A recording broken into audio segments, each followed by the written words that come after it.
Hey metalheads, you like tattoos? Of course you do. If you're in the Louisville, Kentucky area, come on over the bridge to Clarksville, Indiana, and get you some ink done at Ageless Art. If ink isn't your thing, they have a piercing studio as well. Visit agelessartclarksville.com to see some frequently asked questions, meet the staff. The shop is open Monday through Thursday, 12 to 8 p.m., Saturdays, 12 to 10 p.m., and Sundays, 12 to 6 p.m., all appointment-only spots.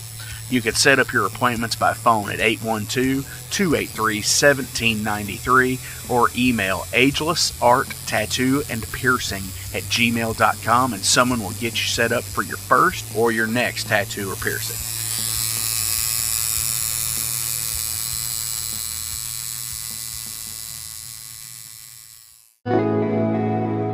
Hey, it's Jeff McNichol down here at Mom's Music, 1900 Melwood Avenue.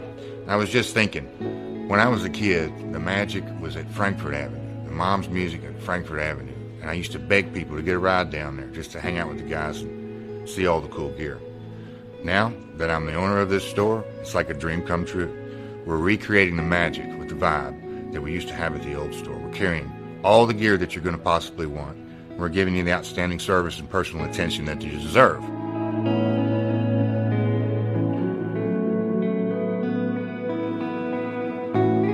Yeah, so we've got the great guitar shop here. We're carrying USA Fender, USA Gibson, Paul Reed Smith, Gretsch, Jackson, Charvel, anything you could possibly want, we're going to have it for you. Mom's is, and always will be, Louisville's music store.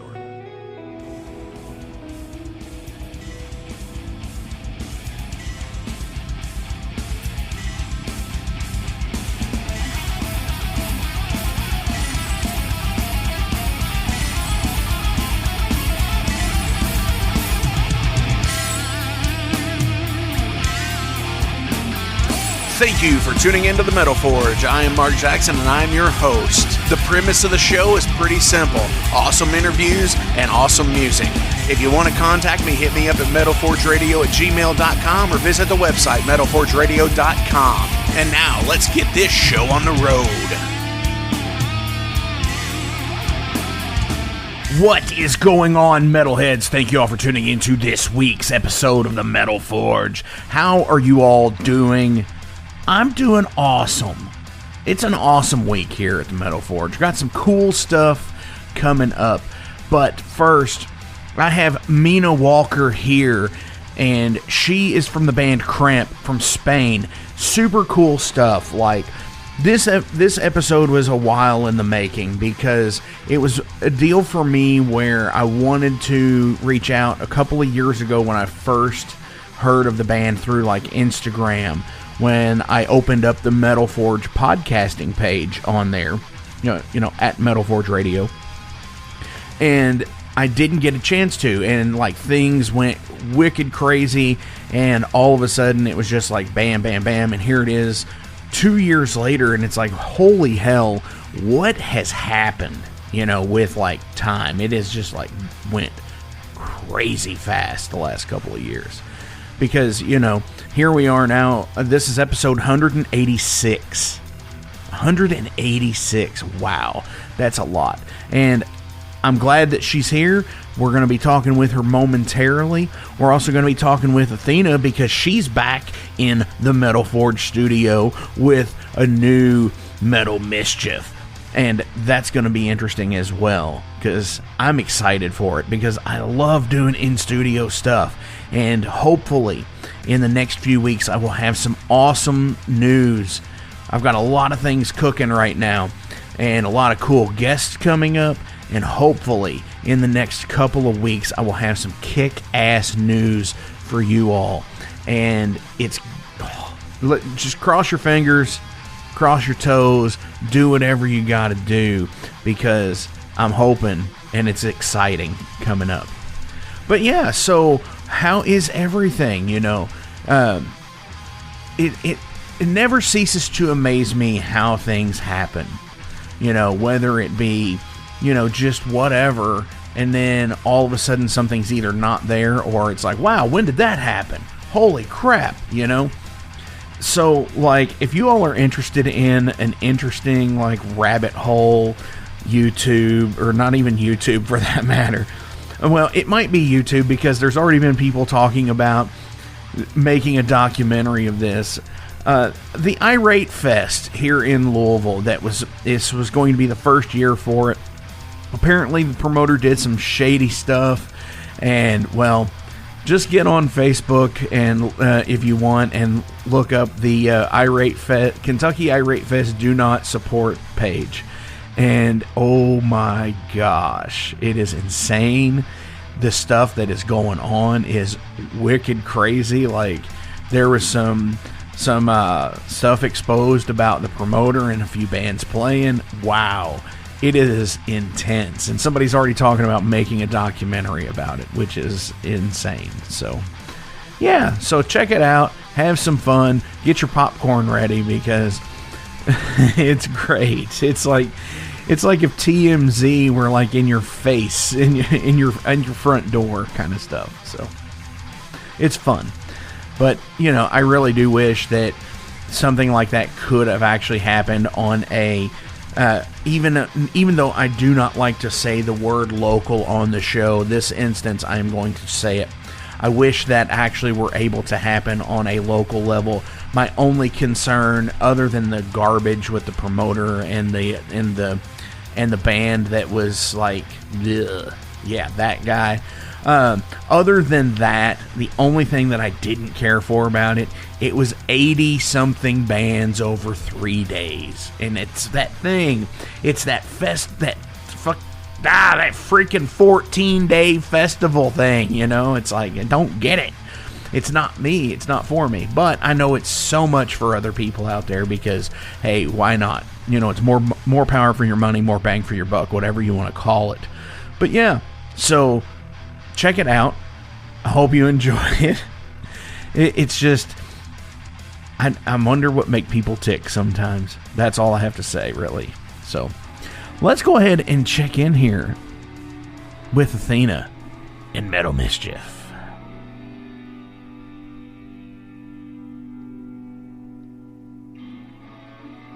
Misfits and miscreants, bangers and mashers, deviants and the deviated, the tormented and the fermented, ghouls and goblins, creatures of the night. Jack those headphones, crank the volume to max, spark it up, and just relax. It's time for your deadly dose. Welcome to the next installment of Metal Mischief. Part 1. The story of the mysterious musicians. No, this is not a Scooby-Doo thing. I know. I just kind of thought that when I was writing it, actually. I was like, oh, kind of like Scooby-Doo. Anyway. On today's lineup, BODING with their new album, Circular Ruins. So, if you tune in regularly, you will hear this spiel out of me every now and then. I hunt down these amazing metal bands, and then when I try to find out any information about them or about their new album, there's nothing to find. These amazing bands exist with little to no information. When I do reach out, sometimes it takes days, weeks, until I hear anything back. So, then the time has passed. I've already done the review and everything, and I have no problem going back and, giving people their props and everything, and giving their credit where it's due, of course. But it's just kind of frustrating, when I want to go learn stuff about bands and get to know it a little bit better, and there's not a lot out there. And I know everybody leads these crazy busy lives and everything, and I get that. But, I'm a sponge when it comes to music. Just give me all the information, So you can just, imagine my frustration when I could find next to nothing about BODING. I do know that they are I mean, they're doom. They're not doomy, but it's really good doom metal. You just started singing the doom song. I almost did, actually. I almost went Zim there. Or Grr, I should say. I'm going to sing the doom song now. Doomy. Oh, see, I still ended up doing it. Thanks, Mark. Yeah. Glad I could help. Yeah. I do know that they are from Brighton, UK. The label is independent, and it was released on August 16th, 2022. But beyond this, I am at a complete loss for any other information. So, if you have been listening in the background, you can hear what I am drooling over and why I just want to get to know these guys a little bit better. I enjoyed this album so very much. It is a full-length doom metal instrumental excursion, a masterful funeral march, so to speak. It puts you in this deep headspace and opens the third eye. Just a peep, just a peek, like just a glance. And like some beautiful metal moth, you emerge sweaty and fulfilled. But due to the fact that I don't have much more to say about BODING at the moment because there was no information for me, I'm going to recommend that you, the listener, go and see if you can find any information about these guys. BODING, BODING. Look them up, see if you can find anything, and if you find anything, please hit us up at the Metal Forge or Athena for Metal Mischief or Thrashers and Destroyers, and let me know. Let us know, because these guys are badass, and I just want to know a little bit more about them. So for now, that is going to be some metal homework for all of you guys. Definitely. So normally at this part, I am going to smoke weed and drink bourbon, but I am not in my studio right now, so I cannot partake of the marijuana right now. But I do have bourbon in front of me. Yes. So Mark. Yeah. Ah ha ha. How. Give me 1 second. Let me take this sip. Yeah, and for all the listeners out there, what you can do is, if you do find out any info on any band that we've either mentioned or, hey, somebody you want to suggest for a review or interview on the Metal Forge, just shoot me an email at metalforgeradio@gmail.com. Or yeah, if you got an awesome band and you want us to take a listen to it, and if you don't mind me reviewing you, yeah, send it my way, please. Metal Forge or Athena, don't matter. Like, send it our way, because I'm always looking for new bands, and I'm always looking for... But if you send me music, fucking send me some information too.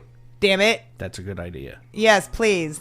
Mark was actually showing me earlier these bands that package these awesome little zines and things. Oh, yeah. In their albums. And that's so fucking cool. I love... that's such a 70s thing. Right. Which we're about to go into here in a minute. That started back in the 70s, and that was a way of promoting themselves. It was like little mini comics and the little zines and things that they did. And I love the fact that bands are still doing that. Oh, yeah. It's total underground at this point. And just to be able to have something to go along with the music, whether it be a lyric sheet or whatever, just even a little, something that you might have been featured in, that's a little independent zine. That's totally rad stuff. Or even if you photocopy the motherfucker and send it to us. Yeah. I don't care. Yeah. Like, that's cool as fuck, man. Total DIY. Let us help you. We can all help each other in this community. Like, yes. Send us some cool shit. We will do shout outs and we will take care of you as long as you keep making awesome music. Definitely. So you mentioned something about the 70s. Mm-hmm. And since we're talking about a band from Brighton, UK, how about we travel, it's about 138 miles or so, 140 miles up the road to Birmingham. Birmingham. The home of heavy metal. The home of Black Sabbath. That's the perfect tie-in, Mark. Thank you. Because that brings us to part 2. Throwback tracks. throwback tracks. It's bonus track time. Plug in the 8-track. Metal Mischief bowls over metal from the 70s. Speaking of what Mark was just saying, you know, we can say that metal was defined by the 70s, especially in the UK. I mean, Sabbath undeniably was like what started the movement for metal, like logistically and just, how do I want to say that? It wasn't just like the music, but the feeling that Sabbath brought to everybody. Right. Was completely different than anything that was out there. And it really, like, it was okay to bring out the darker side of yourself. It was okay to, like, be a little on the outskirts of normality, you know. And I think it was a thing with, like, you know, with, like, the war and stuff going on, that they were very just real world, like real emotion players. You know, they I think for me, for example, Black Sabbath taught me that it's okay to be depressed, you know, because it's a part of life, you know, and it's okay to have, you know, every day under the sun, you know, it's always that. It's that's what it is to me. Right. That's, yeah, exactly. That's exactly it, Mark. Yeah, you got it, man. And I'm sure Sabbath makes us all, like, realize, you know, our mortality and stuff. And they just brought it to us in a different format than, like, there's a lot of, like, sad songs in the 50s and the 60s about death and stuff. But they were, like, that, like, happy music behind it. And you're like, wait a minute. This is, like, a juxtaposition to, like, how I'm actually feeling. I'm not fucking, like, oh, you know, no, it's not fucking butterflies and bullshit. No, it's doom and gloom, and it's fucking right. It feels like shit. And, you know, the 60s just covered up our feelings about the doom and the gloom and the sadness and the strife and the depression. And in the 70s, these bands were like, oh no, like this, you know, we're gonna bring this up from the roots of what it is. And that's the perfect transition for it, because the 60s were so bubblegum happy bullshit, even though they were talking about, like, you know, people getting run over on motorcycles and murdered and stuff like that. And it's like, oh, but it was so, like, everything's fine. No, it's not! Nothing is fine! It sucks! But no, in reality, everything is going to be fine. Of course. But, you know, that is a perfect transition to what I'm talking about, though. Like, how the 70s bloomed metal. The 70s bloomed the emotional... How do I want to say that? It opened up a lot of things for people, I'm sure. Oh, yeah. I know you and I are just under that age where we weren't there for the movement. Right. But I'm actually going to get to that when I talk about my dad here in a minute. Yeah. You know, because he was there for, like, the rise of metal. So, I mean, we can say, you know, that metal was defined by the 1970s. Yeah. The basic structure and building blocks that led to bands like BODING, at a time when rules were lax and having an acid-laden, free-spirited attitude towards music allowed for rebellion and rebirth of the music, creating a whole new genre, fucking heavy metal. A genre that took the hard-edged sound of the late 60s, as we were just talking about, where they were bubblegummy, and then they started feeling it towards the late 60s, you know. And then, of course, in the early 70s, that's when Sabbath came along. So, you know, it was a genre that took the hard-edged sound of the late 60s, bands such as Cream and The Who, you know, that manipulated the guitars and amplifiers to bend to the mercy of metal. Not that anyone called it metal back then, though. It was rock fused with blues, jazz, and psychedelica. Oh, and a whole lot of fucking attitude. It was an era of pioneers. Giants were birthed by drugs, drums, monsters, loose women, Satan. Oh, and the amplifier. Yeah. I mean, we know of our usual suspects. The undeniably immortalized bands that took the risk, dealt with the hearsay, fought against the public norms, that took all of us to that realm of riffs. Black Sabbath dominated the 70s with Paranoid, Master of Reality, Black Sabbath, Sabbath Bloody Sabbath. Bloody Sabby. Sabby did Sabby Bloody Sabby. Sabby Bloody Sabby. Sabbath Bloody Sabbath. And then my favorite, Volume 4. Yes. Which I believe is Mark's favorite too. It is very much my favorite. That's fucking album was so heavy. I mean, holy fuck, that album was so heavy. Yeah, they were on coke the whole time. Space Coke? No, maybe. I mean, maybe. I mean, in the folds of that though, we had Judas Priest, Alice Cooper, Thin Lizzy, Kiss, Motorhead, AC/DC, and Rainbow, and lots more, but those of course are our top tiers that we're talking about.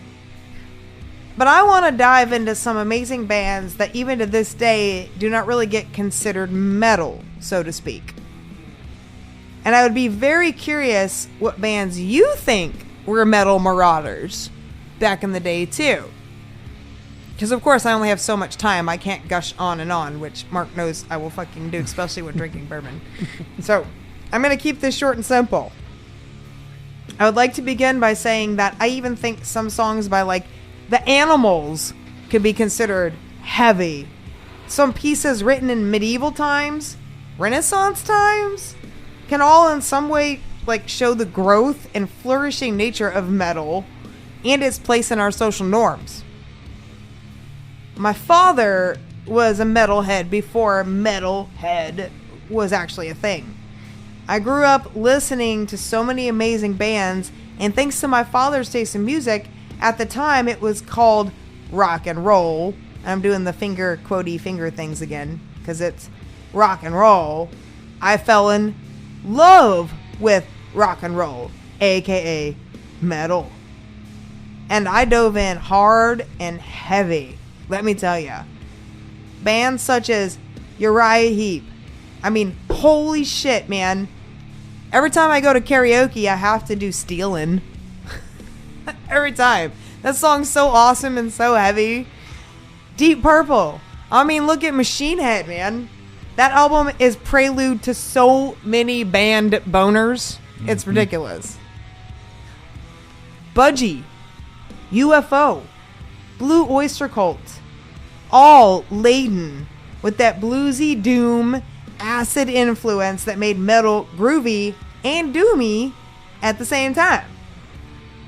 Montrose, Thin Lizzy, Nazareth, soothing your sinful ways with raspy vocals and sexy six strings. Prog rock legends, Lucifer's Friend, Pentagram, and Captain Beyond could all be considered melodic metal marauders. In addition, throwing Sir Lord Baltimore in there just to add like a butt. Boy, I'm going Freudian all over the place tonight. You are. Just to add a bit of punk influence to the fold. Right. I mean, all of these bands have contributed something very special to the memory and the history of heavy metal, influencing so many new houses of metal that it actually feels like it's getting a bit crowded. It feels impossible to keep up with all of the amazing metal bands and subgenes of metal, but that's what I'm actually circling around to. How metal started with a handful of rebels, and then look at us now with so many So many facets. Facets, that's the perfect word, thank you. Yeah. So many facets of metal now. It's pretty amazing to me when I sit down and I really start to think about shit. And I've often thought about sitting down and making like a metal tree, like a family tree. And holy fuck, I'd dedicate half my life to that by this point. Oh, yeah. It'd be insane. But that's where I'm going with this whole thing, though. Just like, where are we now, where we started in the 70s, when it wasn't even considered metal yet? And look at the metal community now. It's pretty fucking amazing, I have to say. I just want to wrap everything up, though, with one of my favorite bands, Jethro Tull. Formed in Blackpool, England in 1967, they initially just played blues rock and like jazz fusion, kind of thing. The band incorporated elements of like English folk music and classical music, forging a signature prog rock sound that always teetered on the edge of some seriously heavy shit, though. I mean, literally, go and listen to Aqualung. That whole album is so fucking heavy. Thick as a brick, heavy. Those albums are heavy, man. Oh, yeah. And then you had Ian run around like a fucking madman on stage, which just like added to the whole because we would later go on to see all kinds of amazing metal bands where the lead singers just ran around like a fucking madman on stage. Yes, I'm talking about you, Ronnie James Dio. But I fucking love you. I fucking love Ian too, man. I think Jethro Tull was amazing, and they will always be one of my favorite heavy metal bands. So, that's it for throwback tracks. Now, it's time for Athena's 5-shot review. Here are the rules if you've been sleeping through class. 5 shots! I needed 5 shots to get through the motherfucker. 4 shots. Meh. Could've used some oomph. 3 shots. Good. Made me air drum and bang my head. 2 shots. Really good. Put that shit in the glove box for traveling. 1 shot. Excellent. I'll probably have a bangover in the morning. So, insert shitty drum roll. I give BODING Circular Ruins 2 shots. Really good. Yeah. Put that shit in the glove box for traveling. So, until we meet again, have a most excellent time. And remember, keep it heavy. And keep it retro.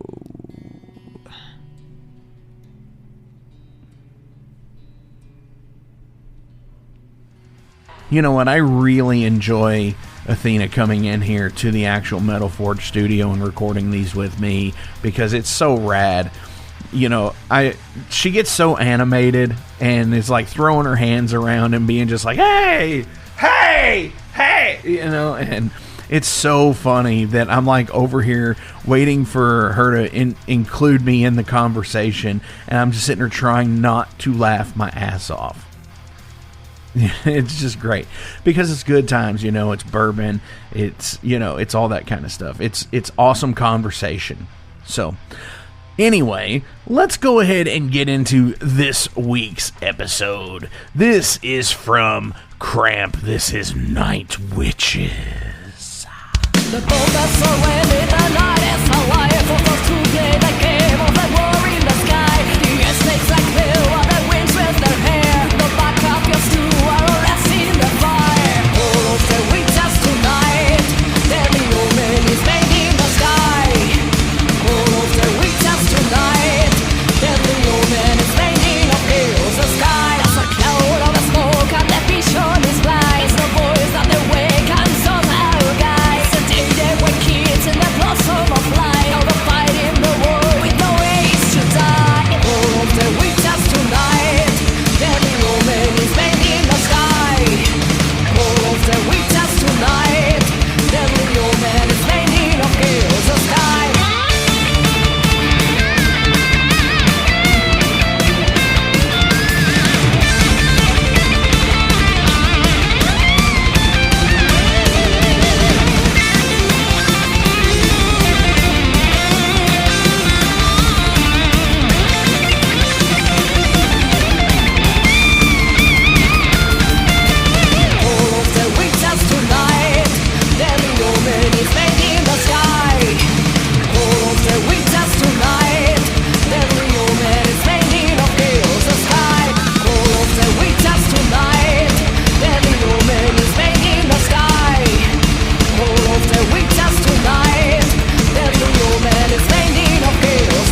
All right, metalheads, this time we're coming across the ocean to Spain, and I have Mina Walkure from the band Kramp here in the Metal Forge. Mina, how are you?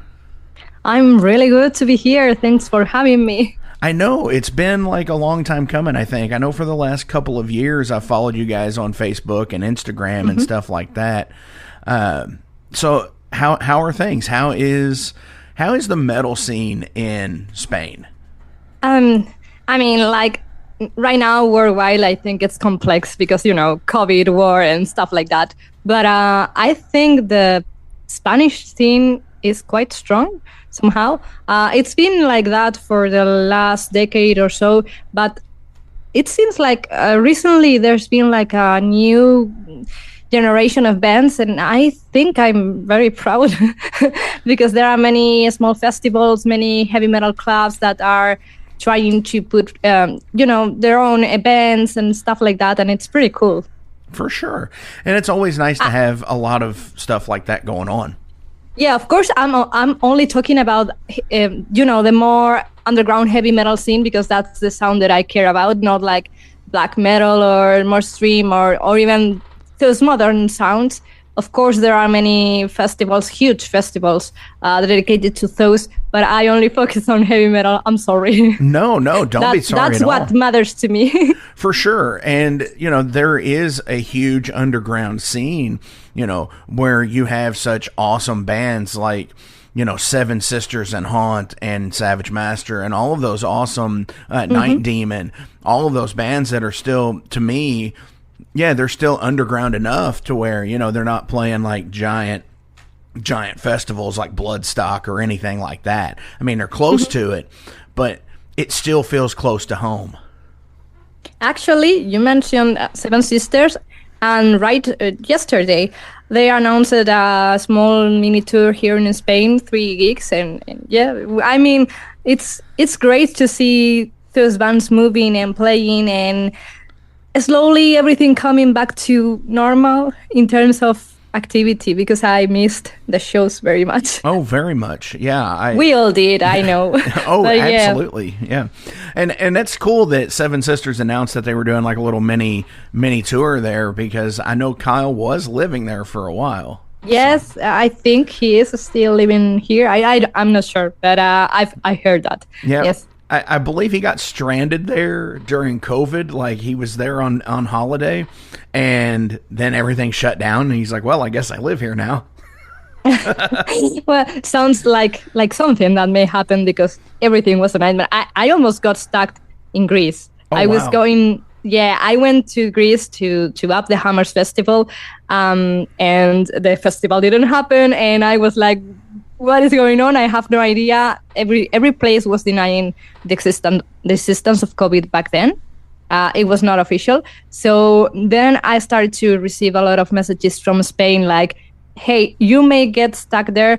Please come back right now, because if you come on Sunday, everything is going to be closed and you will not be able to come back. So yes, that was stressing. Wow. But I managed to come back. But there was many people that got stuck in different places, and that was a nightmare.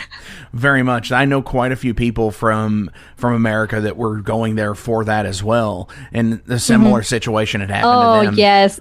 I actually was with the guys of back then, Stellar and other bands. And from I think I saw the guys from Smolder and Nightmare and Throne of Iron as well. Well, they didn't even make it to Greece. They got back, and I think it was in Austria or something like that.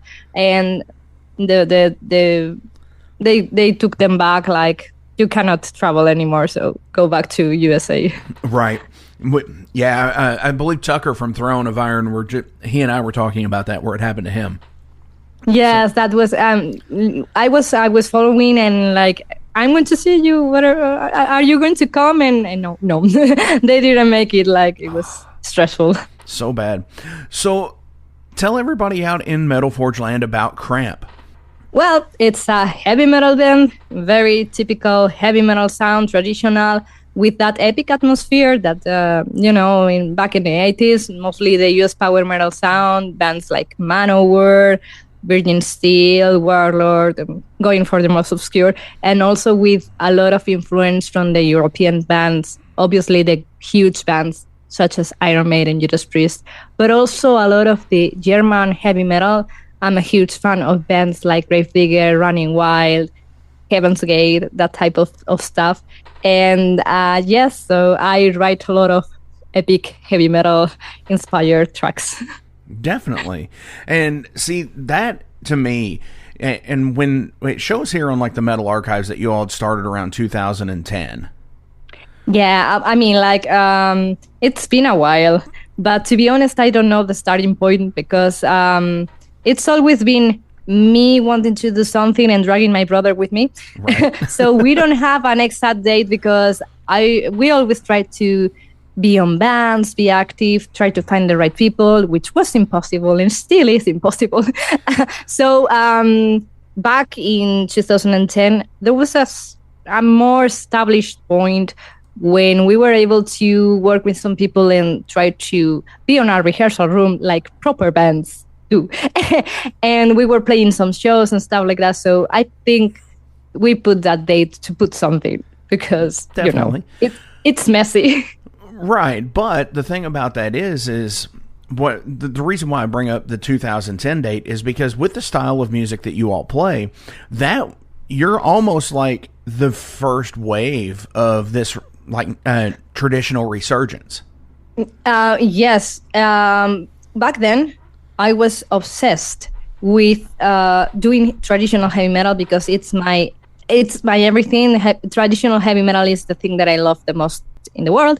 And back then, there was this huge wave of European power metal that has nothing to do with US power metal. Very cheesy, very happy, very I don't like it. And the symphonic more symphonic stuff, and that they were calling gothic metal that has nothing to do with goth scene. And on the other hand, there was more bands like Arch Enemy and stuff like that with that melodic death metal that I don't enjoy. Well, I respect, but I don't go for.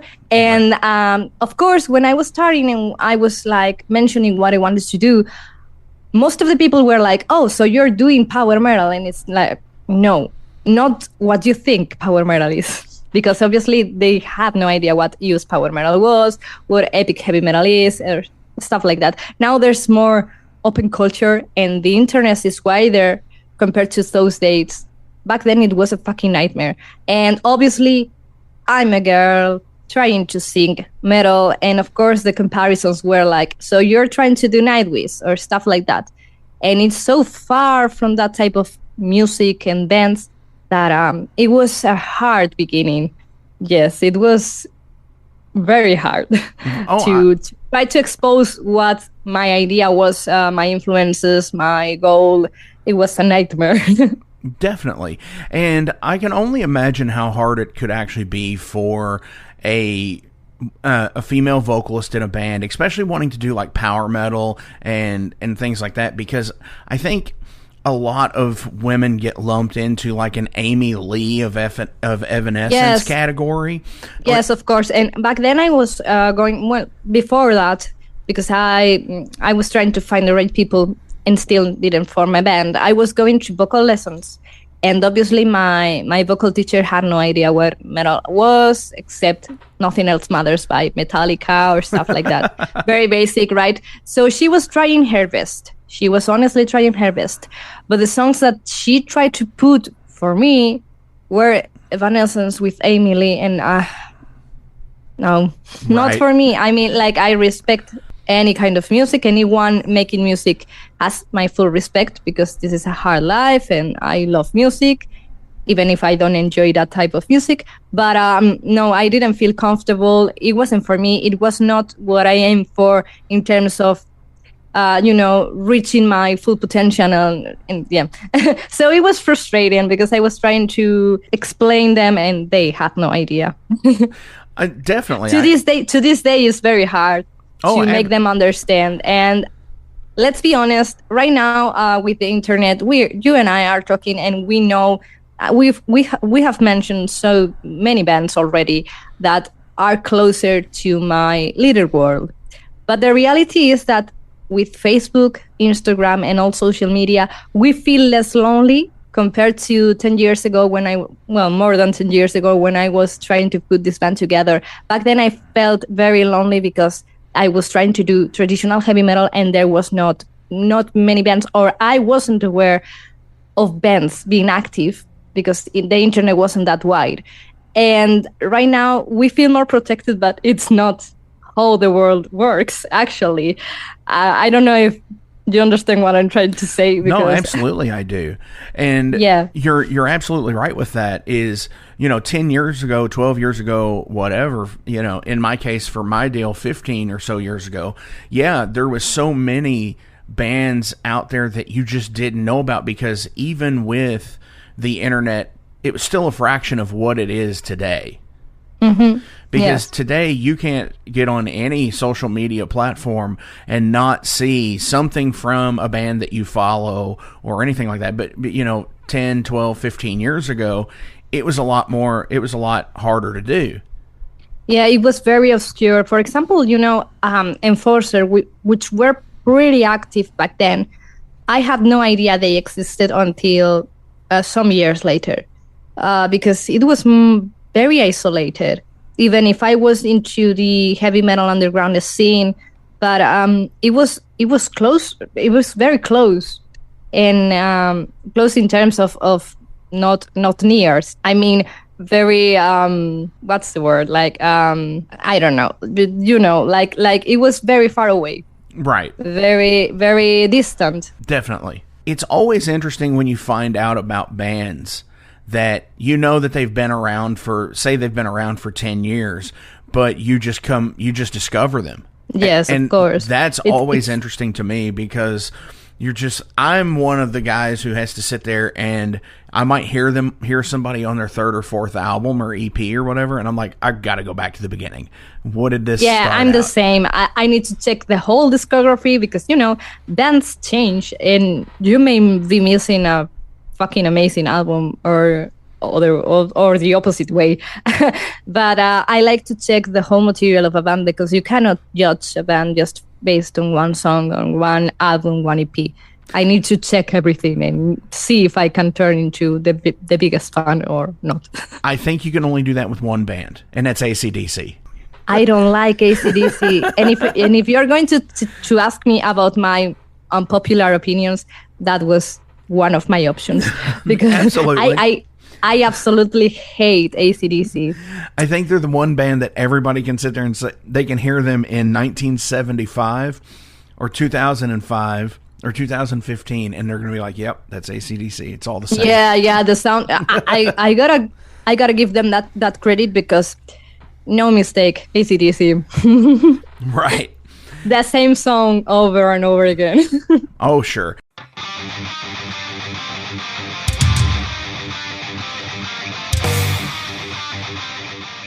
Hey, let me tell you guys about Mercenary Press. They're an independent London label and distributor of all things metal. Mercenary Press delivers the goods from their own independent zine. Trust me, you're going to want to get in on that. To distributing various bands from all over the world, including Kramp from Spain and Sadistic Force from Texas. Visit mercenarypress.bigcartel.com to find out what all they have in stock and what you can order.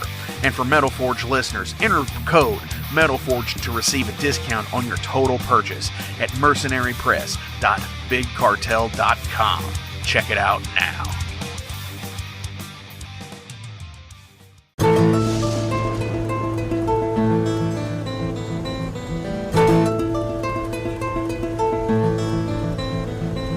Since 2013, there has been a calling from the underground, from the graves of all those unholy, and they decided to make a zine to talk about all of this. Soulgrinder Zine, an independent metal zine to keep you informed on all things metal and horror from the underground. Available in both print and digital formats, they're bringing you the best interviews and reviews out there today. Not only do they do the zine, but they also do compilation CDs. Check them out at facebook.com/soulgrinder.zine and start your subscription now.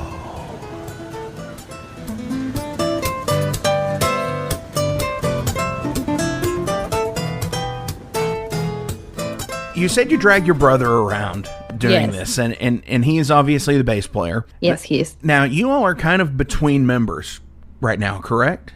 Incorrect? Oh, yes, we've always been, so no surprise.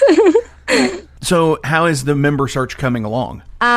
Tedious, not gonna lie, but my point of view, my philosophy with this has changed so much over the years. I've learned so much how to handle this. Back in the day, I was obsessed with having a full lineup because I didn't know any other way. I thought that was the only way of working. And I was living in Valencia, which is a very small city. And we are not even from there. We are from a very small village. So I didn't know anyone. My social skills suck. There are no metalheads there. So it was very complicated to find a lineup. But I tried my best. Back then, we kind of did something and we put together some people and we were able to play and do stuff. But I was so obsessed that I moved to Madrid.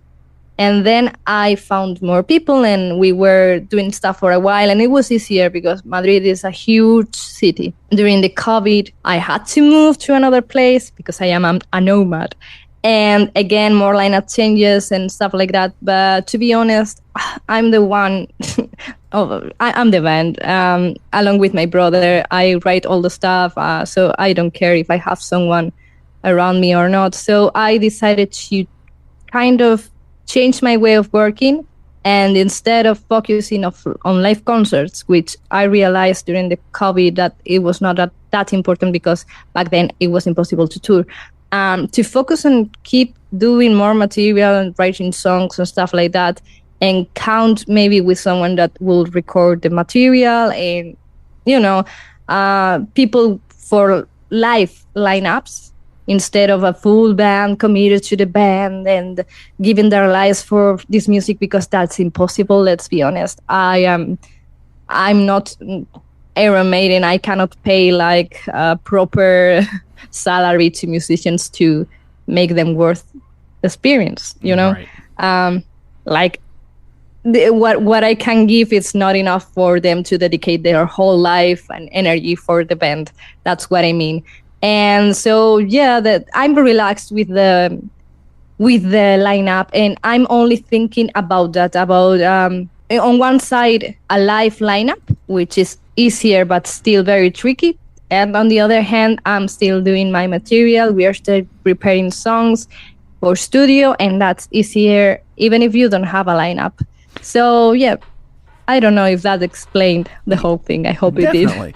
Yeah, absolutely it does. So, having a live band, I know there's tons of people out there who have that going on for them already.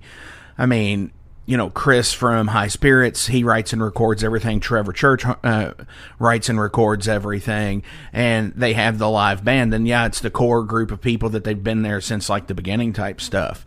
So, that's a totally cool thing to have, especially if you have the ability to do all of that? Yeah, for example, one of my biggest influences on that topic, and he has recently talked about this very, very much on social media and stuff like that in a public way, is Jeff Waters from Annihilator. Oh, yeah. He's the band.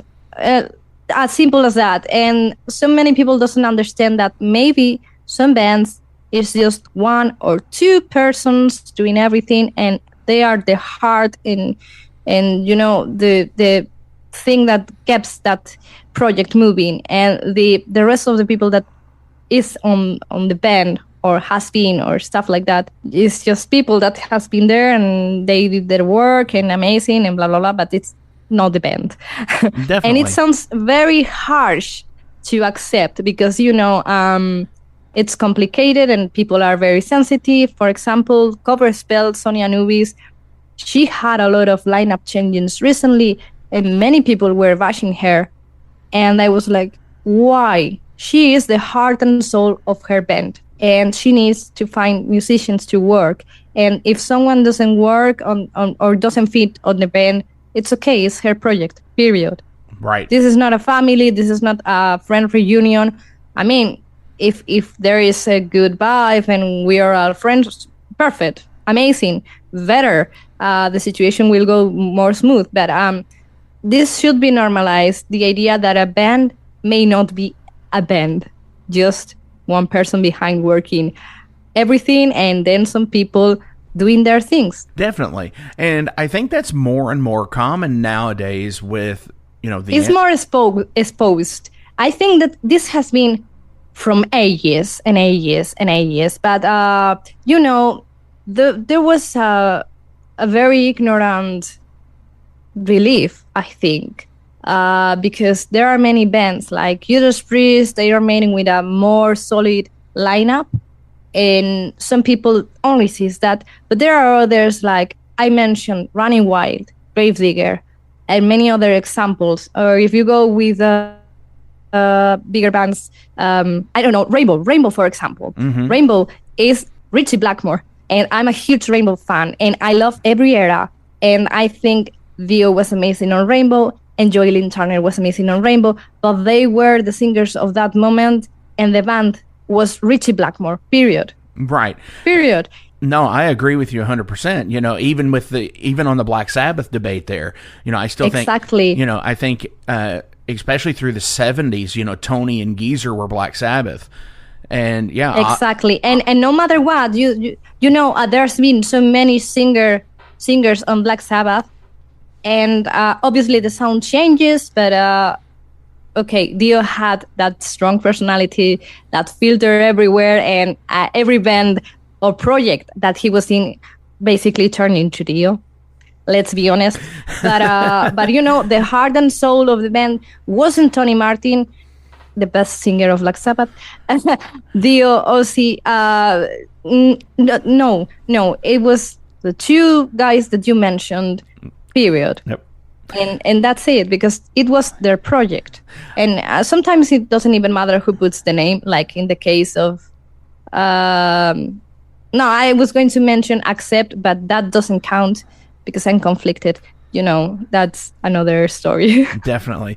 I'm just glad that you totally hit on the Tony Martin era about being the best singer for Black Sabbath. So, yeah. I mean, I'm a huge fan of Dio anytime. But if we're talking about Black Sabbath, Tony Martin wins, period, because he can sing the whole catalog of stuff, and yeah, amazing singer, amazing range, amazing charisma. Definitely. And amazing material as well, because those albums are forgotten.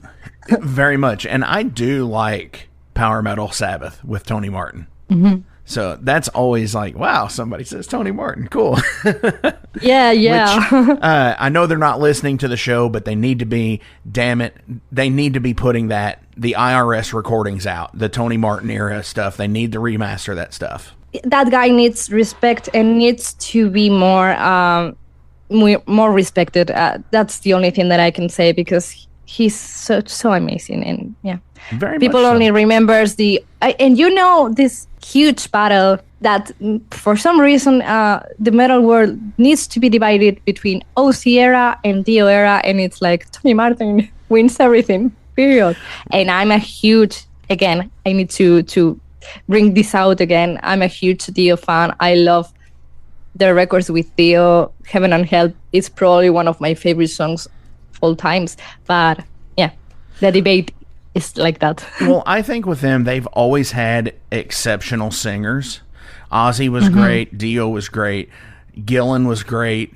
Tony Martin's great. Yes. And even for the 2-night event, two shows, Rob Halford singing for them, they've always had somebody with a powerful voice, which is so good. If I'm not wrong, for example, they counted with Jorn, maybe, or some other singers, and yeah, only amazing vocalist all the time. I mean, Ozzy had his own limitations, let's call it like that, but his charisma is so strong that it doesn't matter how well he can sing in terms of technique and stuff like that, because he is Ozzy Osbourne, and period. Right, for sure. So what's coming up next? I know you all put out the album in 2020. Yes. Are you all currently working on something new? I'm always working on something new, and the lineup change this time was slow and tedious as fuck, I'm not going to lie, because it was one people at a time, and I didn't even bother to find musicians, let's be honest. And I was still working on new stuff. I'm always working on new stuff, no matter what's going on behind the scenes, because I like to write songs. But I took some time to kind of relax because it was a very stressful moment. And even though I had many songs ready, even before Gods of Death was released, I already had like 4 some albums. Because, it's been a while since the band was formed, to the point when the album was released. So I had a lot of time to write songs. So now we are preparing on some stuff, and I don't know when, because we are taking it easy. My work methods have changed, and I'm not thinking of an album right now. Like I have an album on mind, but my priority is to go on the singles, releasing singles, Definitely. And taking it easy, because putting a full album together can be very stressful. And putting just one song each time, even if it belongs to a full album, it's something that can help to the workflow and the mental health and everything. So yeah, definitely it does. And yeah, there's always time to do it. And just because you write and record something now doesn't mean that in 2 years it can't be put on a full length album. Yeah, no, my plans are to do it sooner, or I hope so. But expectations and dates and stuff like that. I'm very used to shit happening all the time, unexpectedly, or whatever, So I'm good at improvising and adapting and overcoming. So right now I put my goals all over the place, and I keep trying to conquer them. So my first goal, we are working on a new single that I don't know when it's going to be released. Luckily, I don't have any pressure. We can decide anytime. So we are preparing that also, because during the pandemic, my brother fell. He had an accident, and he broke his elbow on one arm and the clavicle on the other Oh my gosh. arm. That was awful, and it was a terrible episode, and he's still waiting for a surgery. So our plans are kind of more relaxed in based of that, because I don't know if he's going to be able to record another song, or so we are taking small steps each time and waiting for the fucking hospital to call us. Oh my gosh. Yeah. Yeah, hopefully that happens soon, for sure. Yeah, it's been a while, so it's going very slowly, but hopefully soon. Definitely. What's up, Metal Forge fans? This is Alan Bishop, the alchemist of Indiana's Black Forest and head distiller at Spirits of French Lick. Do you find yourself drawn to the unexplained, fascinated by the Fortean, or enchanted by the paranormal? If the things that go bump in the night resonate in your mind, then tune into my brand new podcast, If You Have Ghosts, You Have Everything. Featuring first-hand accounts, collected stories, interviews, history, and speculation related to all things not of this world. Available now on Anchor, Spotify, Google, Amazon, and more. Set back, relax, and remember, if you have ghosts, you have everything.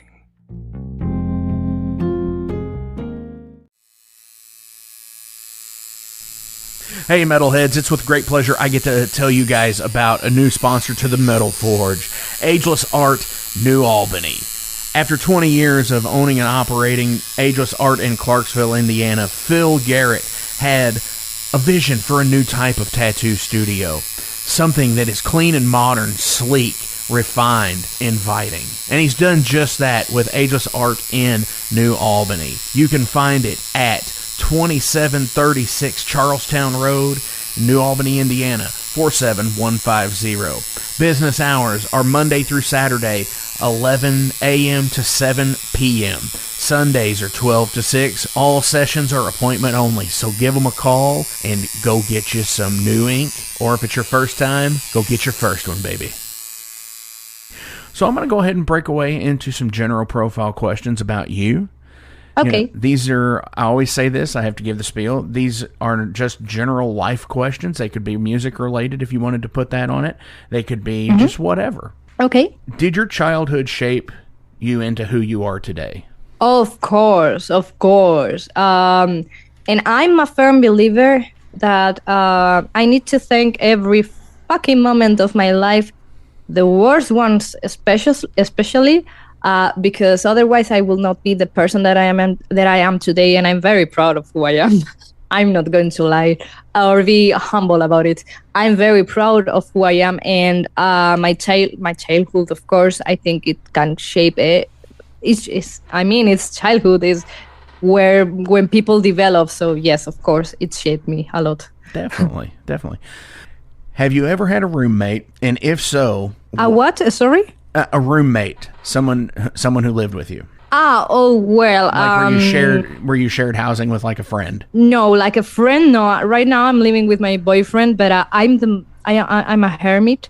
I'm very antisocial. So when I was 18, I moved away, and my dream was to live alone on my own cave and not see anyone. So I lived many years alone, and now I'm living with my boyfriend. But yeah, Right on. no roommates. No roommates. I hated that idea. Actually, there was a very obscure time of my life when I was almost forced to share a house with someone, and that was a very stressful moment for me. And I'm so glad that didn't happen, because my anxiety was over the roof. Definitely. Yeah, I mean, I've had a couple of roommates in my time, and just like, no. I definitely like the solitude. You know, living with a significant other is one thing, you know, but living with like your friends, you know, I quickly realized it's not for me. I very much admire the people who are capable of, because my social skills are terrible. So yeah, I cannot think about that. That sounds like my worst nightmare, honestly. Oh, for sure. Yeah, it's rough. This is an interesting one. I just draw these at random, so please. Yeah, nice. Cool. Keep it coming. If you were pregnant, where would be the worst place to go into labor? I mean, like, being pregnant, that sounds like a nightmare already. Like, no. But, Right. okay, like, imagine being on a public, like, the biggest street of a city, crowded as fuck. Like, I used to live in Madrid, like, the principal street there. But on Christmas, full of people. Because as I told, I'm very antisocial. My social skills suck. So the attention for me, on daily stuff is very much overwhelming. So just imagining that, like all the people talking to me and being like crowding me. No. Nope. Nope. I rather give birth on a dirty toilet on a bar or something like that. But oh wow! Rather than on the busy public street, and cut my own cord and with my teeth. I don't know anything, but no people. That's metal as fuck, by the way. That is metal. That is a metal as fuck answer. If you were given $1,000 to spend on your closest friend, what would you get for them? On my closest friend, probably guitar-related stuff. Because, right on. Yeah. Hell yeah, because, hey, the gift of music is great. Yeah. What is one thing you would be really disappointed in if you never got to experience? Traveling more for concerts. Like, I mean, outside Spain, I mean. Like, I've been to UK playing, and that was awesome, but I really want to go to other countries of at least Europe. I want to travel all over the world and be at some festival which is dedicated to underground heavy metal, and I want to play there. Fuck. Call me. Festivals. Right. Absolutely. See, that's my thing too. Honestly, for me, I want to go overseas and play, and not just necessarily play, just I want to go to. I'm not big on like giant festival shows, like 3-4 day things, but like I would totally be down for like a day somewhere, going to a day at Wacken. Yes, like I mean, I don't know there. Like I know there are some festivals that I want to go, like 1 day festivals or maybe 2. I don't remember the names, sorry. But here in Europe, it's pretty popular, more on the underground heavy metal scene. Like there are many small festivals that only last 1 day, and yeah, I think that's a good experience because more days it's overwhelming and exhausting, and again, it's on the social thing. Yeah, if it's riff and good, that's enough. Definitely. I think, for me personally, a 1 day festival, because when I started going to shows and started doing things like Ozfest and things like that, they were only 1 day. And yeah, you got to, you had the chance to see like 25 bands or whatever. Yeah. But when you apply that to, 25 bands or 30 bands per day that you can, it's a lot, and it can be overwhelming, and it's yes. I mean, I'm not the biggest fan of massive festival culture, and there are many huge festivals here that last for many days, and they crowd the bands, and you don't get to see any. You don't really get to see any. I only went once many years ago, and it was great. It was a nice experience, but I missed some bands that I really wanted to see. First of all, because there were many bands playing at the same time, and second, because I was exhausted and I was ready to collapse because 3 days is a lot. It's a lot, and even if you are the most healthy person in the world, which I am, I don't drink or do drugs or anything, it's just too much. There is so much heat. You cannot sleep very, very well. You cannot sleep at all. And there is so much activity going on, and you don't get to enjoy the bands. I remember watching Accept right when they were presenting Mac Tornillo, and I was enjoying it a lot. But there is an anecdote that I need to tell. Pete Baltes estaba... I'm talking in Spanish. Nope. The bass player was looking at me, and I was like, yes, I'm a big fan of Accept, and he was trying to throw the picks to me to grab it, and I was so tired. I was on first row, and I was so tired that I was trying to reach with my hand and failing each time, and he threw 3 picks, and I missed all of them. And that was pathetic. And he smiled at me, and he made a sign with his shoulders like, yeah, so like bad. where he shrugs, yeah. But I was feeling like I was falling asleep. And I was trying my best to keep head banging, but I was very tired. I was very tired. Definitely. I get that because, like, I went to see Metallica last September at a festival called Louder Than Life here in Kentucky. And it was just so awful hot. And getting there, the band starts at like 11 in the morning, and it was a Sunday show, and it was just so freaking hot. And being in the pit for Metallica is already rough as it is when you've got 35,000 people at a show, and it's just I have an anecdote about that as well. Because I am a grandma and I really like to tell anecdotes everywhere. So many years ago, that was actually, I think, the same year or maybe the previous year to that festival, they were playing Judas Priest, Saxon, and Motorhead. Because, Judas Priest were retired. They said, we're not going to play anymore. So I was like, oh my God, I need to see Judas Priest. Fuck Judas Priest, because they did not retire. The thing is that they were playing obviously in a massive place. I don't know how to say in English, but the bull places of Spain, which is huge. And that was at 4 p.m. on Spanish summer. I'm from the north of Spain, which is way cooler compared to the rest of the country. And Madrid was fucking hot but back then. And so I arrived there, and before the first band started, I collapsed, and they had to take me to the back part of the place, and I missed the first band. Aww. I missed part of the second band. I saw a bit of Motorhead, but I completely missed Saxon. And yeah, there was so much heat there. The smell of sweat was awful. That was the fucking worst smell ever. Yes. Like Spanish armpits sweating. No, that on summer, that was terrible. And yeah, but it was a fun anecdote. I can tell it right now on a radio show. See, that to me was like the same thing with like Metallica. Was like the smell in the pit was so awful that it's terrible. Especially on like an all-day show, because people don't want to lose their spot. They do nasty terrible, things. They use the bathroom and stuff, and it's just like, oh, it's so awful.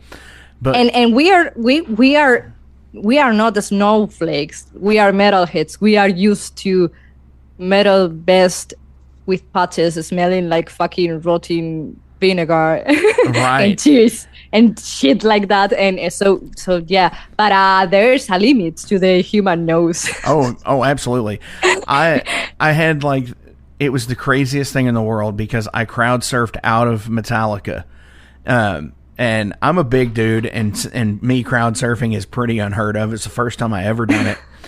But as soon as I got thrown over the rail into security, it was the coolest air and the freshest air I think I'd ever smelled in my life because it was so bad in the pit. Salvation. So I'm a tiny person, so my nose gets kind of in the way of other armpits. Let's just say that.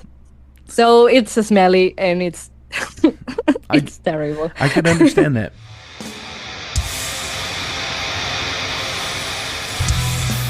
Hey everybody, let me tell you about the new sponsor to the Metal Forge, Unchained Tapes. They're an independent Pennsylvania tape label. They focus on extreme metal and punk with a killer approach to the tape scene.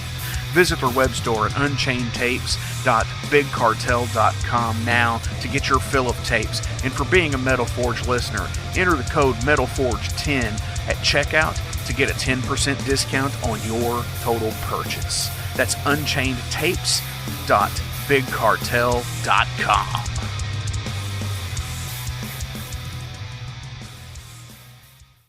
Welcome to the night. You think you know Night Demon?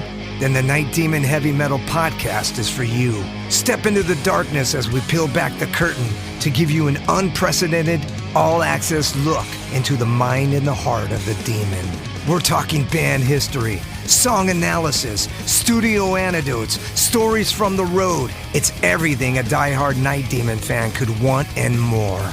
This is the only place to learn the inside scoop, the deep dive trivia, the untold tales from the band members themselves and those closest to the Night Demon story. Need more? The Sacred Night Demon Crypt will be pried open to reveal demo recordings that have never before seen the light of day, all with in-depth commentary by the band and the people who were there for the writing and recording process. This is a gold mine, a treasure trove of all things Night Demon. Head over to nightdemon.net or wherever you listen to podcasts. I have one more question to ask you on the show, but before we do you have any shout-outs you want to give to anybody today? Thank you to the Metal Forge for having me here. Now. It's been awesome. I really enjoyed the talk, and yeah, shout out to you. Well, thank you. I appreciate that, and thank you for coming on to the show. It's been awesome. My pleasure. I always am. I'm interested in giving everybody a forum to talk about their art and their music and so on and so forth. Yeah, it's awesome, and it's very easy to see that you do it with passion and because you love the music and the art, and then it's awesome. Well, awesome. Real. Thank you so much. As always, links will be listed below, so please give a like, a share, and a follow. Check out some of the other stuff because Mina also does artwork for bands and stuff as well, and she also has an awesome YouTube page where she does some vocal covers. Yeah. So those will be listed below as well. Awesome.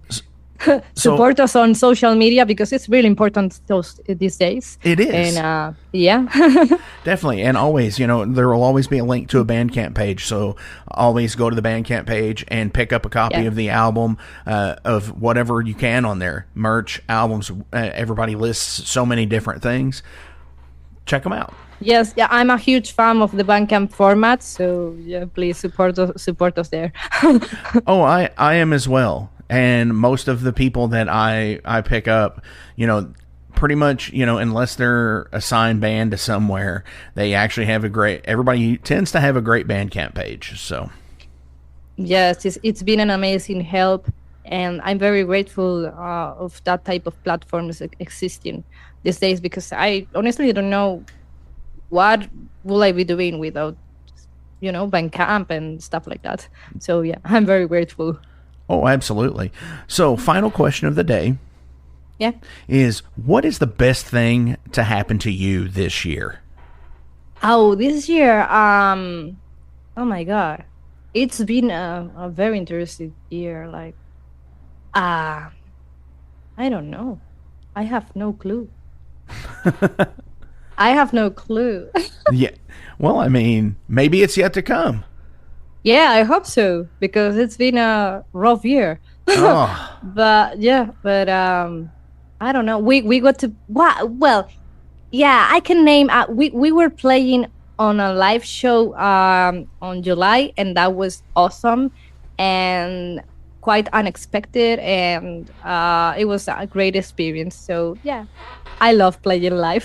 So that's my best thing this year. Well, I think live is the ultimate redeeming factor of being a musician. And don't get me wrong, it is. I support anybody who gets out and does anything music-wise. Yeah, it might not be my cup of tea, I might not dig, like you were talking about earlier, like certain types of like black metal or anything like that, but I can respect what they do. Yes. But like, I think live is ultimately like where it is at. Yes, and for me, I think, this past crisis with the COVID and stuff like that made many people, think about their priorities and how to handle their music career and stuff like that. And there were many big names dropping out and, having a fucking crisis because playing live was not possible. Definitely. And yeah, it's very important. I love playing live. I wish I could do it more often. Sadly, I cannot plan as many gigs as I wish I could, but I enjoy it very much. It's time that we play live, and I will fight for it for sure. Definitely. I agree with that 100%. Mina, thank you so much for coming onto the Metal Forge this week. It has been an awesome conversation. We've got to do this again in the future when Yes, please. Because it's been awesome. I really enjoyed it. So please have me here anytime that you call me. I'll be here. Definitely. Likewise for that. So, off of Gods of Death, what do you want to play out today? Speed of Light, for example. All right. Well, you heard her. This is Speed of Light.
Hey guys, Wrestling Steve of the Wrestling Steve Show here. So if you're currently listening to the Metal Forge with Mark Jackson, then you understand that Mark Jackson has a pretty discerning taste when it comes to music as a whole. You'll also understand that he has a discerning taste for professional wrestling, just like me. My show is called the Wrestling Steve Show. I talk about modern and classic pro wrestling in a completely unbiased, unfiltered way. Be sure to check me out on all available podcasting platforms. That is the Wrestling Steve Show. And I am the host, Wrestling Steve. Just remember, like Confucius said, man who goes through turnstile in Thailand is going to Bangkok. Pro wrestling. Hey, it's Mark Maxwell at Maxwell's House of Music. Listen, all this stuff is now available to purchase on our website. Check it out at maxwellshouseofmusic.com. We carry all the top brands, like Fender. We got Gibson. We also have basses. We've got ukuleles. We got drums. We've got sound gear. We've got keyboards.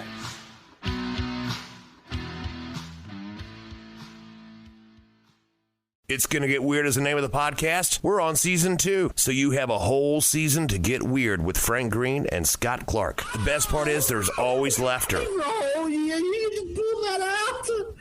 We have national touring comedians, NFL stars, rock stars, your local friends. It always gets weird. Weird answers. Have y'all ever snorted coke off of a 78 Pinto? No? You ain't no man.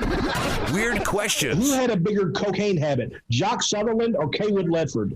Neither one, because they stopped beating their wives. And weird we never even thought of. Well, no. My friend is on acid, and I sent my friend to go find a payphone so that I can call and turn myself in for murdering this guy and ruin my life. We love all types of people, but we don't love all people. Weird. It's Gonna Get Weird is the name of the podcast, available everywhere. And thank you to Big X Sports Radio for being a proud sponsor of It's Gonna Get Weird. Frank Green, Scott Clark. Yeah. Hey, thank you all for tuning into this week's episode of the Metal Forge. I want to take a minute to remind you guys about the Patreon page. Over on the Patreon page, we have the tiers set up to support the production of the show. We feature the Down and Dirty, which is just $1. There's nothing special for that one, it just sends me a thank you because every dollar helps. Then there's the Double Down and Dirty. Much akin to the Down and Dirty tier, everything helps produce the show in the end. You make your presence known, and I appreciate that more than you realize. Thank you for being a dedicated friend and supporter to the Metal Forge. By selecting that tier, you will receive some cool Metal Forge stickers in your mailbox. Now, we're really going to start pounding the metal madness with the Apprentice Metalhead for just $5 a month. By becoming an Apprentice Metalhead, you'll be given early access to the shows, published 24 hours before everyone else gets it. You're also going to receive 3 entries in any contest that we do here at the Metal Forge. You're also going to receive a 10% discount on all Metal Forge merch, and you're going to receive a sweet Metal Forge patch for your battle jacket or backpack. And now, here is the big one. This is the Master Metalhead for just $10 a month. By becoming a Master Metalhead, you will receive a hand-numbered Metal Forge Master Metalhead membership card. You're going to be given early access to the shows as well, with 36 hours before everyone else. You're going to receive 5 entries in any contest that we do here at the Metal Forge. You'll be able to submit audio questions that I will use on the show of you asking questions to the upcoming guests. Remember, timing is everything, and you will need to keep up with the upcoming guest list on the website. You're also going to receive advanced knowledge of any new merch coming out and be given a 25% discount on all Metal Forge merch. And you're also going to get all of the other rewards from the other tiers. So visit patreon.com/Metal Forge Radio today and help support the Metal Forge. Rock on.